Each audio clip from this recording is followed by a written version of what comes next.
నమస్కారం గురుగారు. శ్రీమాత్రే నమః. శ్రీ గురుభ్యో నమః. గురుగారు, ఒక పదం అయితే రెగ్యులర్గా వింటుంటాం, దరిద్రం దరిద్రం అని చెప్పి. నిజంగా ఇంట్లో దారిద్ర్యం ఉంది, లేదంటే మనకు రాబోతుంది అనే ముందు సంకేతాలు కానీ, లేదంటే ఇంట్లో మన వాళ్ళ బిహేవియర్ని బట్టి కూడా కొన్ని కొన్ని అర్థమవుతుంటాయని పెద్దవాళ్ళు చెప్తుంటారు. నిజంగా అలా అర్థమవుతుందంటారా? అంటే ప్రపంచంలో ఒక్కొక్క జీవికి ఒక్కొక్క సెన్స్ ఇచ్చారు భగవంతుడు. అవును, 6th సెన్స్ ఇచ్చింది మనిషికే. నిజంగా మాట చెప్పాలంటే అవునవును, దానికైనా అతీంద్రమైనటువంటి శక్తులు ఉన్నాయి. కొన్ని జంతువులకు ఉంటాయి, ఇందాక మనం చెప్పుకున్నట్టుగా కుక్కలకి అట్లాంటి వాటికి ఉంటాయి. ఏది మంచి, ఏది చెడు, ఏది చేయాలి, ఏది చేయకూడదు, ఏం చేస్తే ఏమొస్తుంది అనేటువంటి ఒక విచక్షణ జ్ఞానం కలిగినటువంటి జీవి ప్రపంచంలో మానవ జీవి, మనిషి ఒక్కడే. అవును. దరిద్రం వస్తుందా రాదా, దరిద్రంతో బాధపడుతున్నామా లేదా, ఇవన్నీ ఏంటి అంటే మొట్టమొదటిగా స్వయంకృత అపరాధాలు, మనకు మనం చేసుకునేటువంటి తప్పులు. ముఖ్యంగా ఇప్పుడు శ్మశానంలో ఒక వ్యక్తి నివసిస్తూ ఉన్నాడు, వాడు కూడా ఆనందంగా ఉన్నాడు అంటే వాడు ఉండేటువంటి స్థలం కాదు, వాడికి ఉండేటువంటి ఆలోచన విధానం. కరెక్టే కదా. ఇప్పుడు 1000 కోట్ల రూపాయలు పెట్టి ఒక పెద్ద భవంతి కట్టించుకొని దాంట్లో ఉన్నవాడు అశాంతిగా ఉంటూ శ్మశానంలో ఉండేటువంటి కాటి కాపర మాత్రం ఆనందంగా ఉంటున్నాడు అంటే మన ఆలోచన విధానం అది. అంతే. ముఖ్యంగా మితం అమితం రెండూ ఉండాలి. ఆలోచన ఎక్కువగా ఆలోచించినా ప్రమాదమే, అసలు ఆలోచించకుండా వదిలేసినా ప్రమాదమే. ఇప్పుడు ముఖ్యంగా మనకి దరిద్రం ఇంట్లో ఉంది అని చెప్పడానికి కారణాలు ముందు చెప్పుకునే దానికంటే దరిద్రం ఎలా వస్తుందనే చెప్పుకుందాం ముందు. మొట్టమొదటిగా ఇంట్లో చినిగిపోయిన వస్తువులు అంటే వస్త్రాలు ఉంటాయి, అవి తీసి దిండు గలీబులో పెట్టి కుట్టేసుకుంటాం, దాచిపెట్టేసుకుంటాం. ఇంట్లో స్టవ్ దగ్గర గిన్నెలు దించడానికి పెట్టుకుంటాం, ఇంట్లో తుడుచుకోవడానికి పెట్టుకుంటాం. ఇది ఒక పెద్ద దరిద్రం. మొట్టమొదటి దరిద్రం అక్కడే ప్రారంభం అవుతుంది. బూజు ఎక్కువగా పడుతూ ఉంటుంది చూడండి, అకారణంగా బూజు దులిపేసిన ఒక 10 రోజులకు మరలా బూజు వస్తుంది. ఇది కూడా దరిద్రం ఇంట్లో రాబోతుంది, ఎక్కువ నిలవబోతోంది అని చెప్పడానికి చిహ్నంగా మారుతూ ఉంటుంది. అలాగే పగిలిపోయిన అద్దాలు, అద్దం పగిలిపోయి ఉంటుంది నెట్ట నిలువుగా, దాంట్లోనే చూసుకుని బొట్టు పెట్టుకుంటూ ఉంటాడు. నువ్వు దాంట్లో చూసుకుంటే ఇద్దరిగా కనపడుతున్నావుగా, దాంట్లోనే దరిద్రం ఏర్పడుతూ ఉంటుంది. పగిలిపోయిన అద్దాలు, అలానే పగిలిపోయిన వస్తువులు, ఈ పింగాణి కప్పులు, ఈ హ్యాండిల్స్ ఊడిపోయినవి కూడా ఇంట్లో వాడుకుంటుంటారు చాలా మంది, అవి కూడా దరిద్రమే. కప్పులనే కాదు, పింగాణి వస్తువులు ఏవైనా సరే అలాంటివి ఏవైతే ఉంటాయో అవి. దేవుడి పటాలు పగిలిపోయిన అద్దాలు పగిలిపోయినటువంటి ఉంటాయి అవి. అలాగే తులసి కోట ఉంటుంది కదా, ఈ తులసి కోట దగ్గర కూడా శుభ్రత లేకుండా అది కూడా ఎలా పడితే అలా మొత్తం చిందరబందరగా ఉండిపోవటం. దీంతో పాటుగా ఇంట్లో ఉండేటువంటి 8 మూలలు శుభ్రంగా లేకుండా అపరిశుభ్రంగా మనం ఉంచడం. ఏది పడితే ఆ మూల తీసుకెళ్ళి మూల పడేస్తుంటారు. మనం వాటర్ బాటిల్స్ వాడుతుంటారు, అవి తీసుకెళ్ళి ఎక్కడో పడేస్తుంటారు. అలానే మొన్న వచ్చేవారు ఒక అతను చెప్పాడు, ఒక ఇంట్లోకి వెళ్ళానన్నయ్య, షెల్ఫ్ ఓపెన్ చేయగానే వాటర్ బాటిల్స్ తను తాగి పడేసినవి మొత్తం తన మీద వర్షంలాగా పడ్డాయిట. అంటే అవి కూడా బయటపడేంత బద్ధకం దరిద్రమే కదా. నిజమే. తాగిన బాటిల్ కూడా బయటపడేంత దరిద్రం అంటే అది బద్ధకమే. అంతే, ఆ బద్ధకమే పెద్ద దరిద్రం. ముఖ్యంగా పొద్దున్నే లేవటం, రాత్రి కూడా తొందరగా పడుకోలేకపోవటం. దీంట్లో పడుకుంటాం కదా, హఠాన్గా ఉన్నట్టుండి ఒకసారి మెలకు వస్తుంది, తెల్లవారుజామున 3 గంటల నుంచి 4:30-5 గంటల లోపల ఉన్నట్టుండి ఉలిక్కిపడి లేచి కూర్చోవటం. ఇలాంటివి కూడా దరిద్రానికి హేతువులే. నిజంగా అంటే వాడు కష్టపడటం లేదు అని చెప్పడానికి ఒక నిదర్శనం. నిజంగా కష్టపడే వాడికి నిద్రపోతే పొద్దున 6 వరకు నిద్ర మెళుకు రాదు కదా, అంటే వాడు బద్ధకంగా ఉన్నాడనే కదా దాని పరమార్థం కూడా. కాబట్టి అలా బద్ధకంగా ఉండటం. అలాగే ఇంట్లో పిల్లల్ని తిట్టడం, ఆ తిట్టడం కూడా చాలా దరిద్రమైనటువంటి తిట్లు తిడుతూ ఉంటారు. దరిద్రపు వెధవ, నువ్వు చచ్చిపో, నువ్వు చేస్తే దరిద్రం వదిలిపోతుంది. ఇక ఎలా అంటే వినటానికి కూడా జిగుప్స కలుగుతూ, అసహ్యం కలుగుతూ, మగవాళ్ళు కూడా బయట అంటే వాళ్ళు తిడుతూ ఉంటారు, ఇలాంటివి తిట్టొద్దు అని చెప్పి చెప్పి చెప్పి విసిగి వేసారిపోయి చివరికి ఈ దరిద్రం ఇంతే అని చెప్పి వాళ్ళు దరిద్రానికి ఫిక్స్ అయిపోయేంత స్థాయిలో తిట్టడం కూడా తిడుతుంటారు, ఆడవాళ్ళు కావచ్చు మగవాళ్ళు కావచ్చు ఇంట్లో.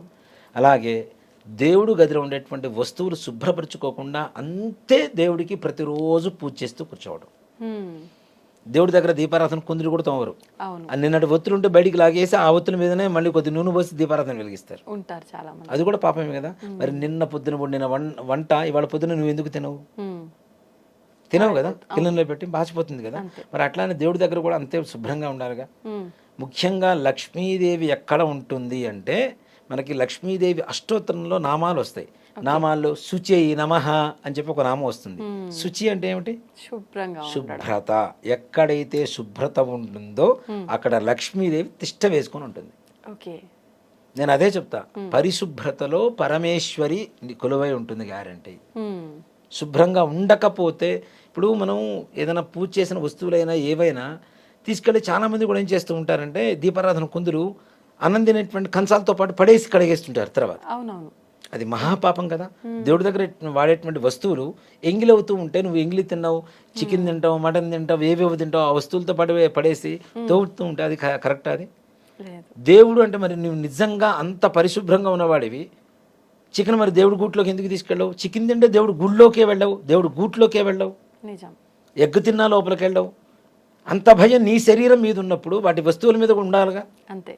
కాబట్టి ఇలాంటి ఎక్కడైతే అపరిశుభ్రత ఉంటుందో, ఎక్కడైతే బూజు పడుతూ ఉంటుందో, ఎక్కడైతే ఆడవాళ్ళు పిల్లల్ని తిట్టడం కొట్టడం ఇట్లాంటివి ఎక్కువ జరుగుతూ ఉంటాయో, ఎక్కువ ఆడవాళ్ళు సంధ్యావేళలో దువ్వుకుంటూ ఆరు బయట కూర్చోవటం, గడప దగ్గర కూర్చోవటం, గడప మీద కూర్చొని మాట్లాడటం, అలానే గడప మీద కూర్చొని ఎవరన్నా తిట్టడం, పోట్లాడటం, ఇట్లాంటివి ఏవైతే జరుగుతూ ఉంటాయో, ఆడవాళ్ళు నుదుటిన బొట్టు లేకుండా భర్తకి ఎప్పుడు కనబడతారో, చిరిగిన వస్త్రాలు వేసుకొని ఆడవాళ్ళు భార్య భర్తకి ఎప్పుడైతే కనబడుతుందో ఇవన్నీ కూడా దరిద్రానికి హేతువులే.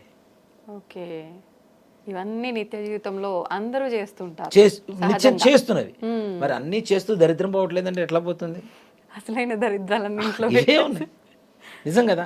నిజంగా ఇంట్లో లక్ష్మీదేవి బాగుండాలి. పొద్దున్నే స్నానం చేసిన తర్వాతనే స్టవ్ ముట్టుకో. అలా చేయరు కదా. రాత్రి వేసుకున్న నైటీ అంతే.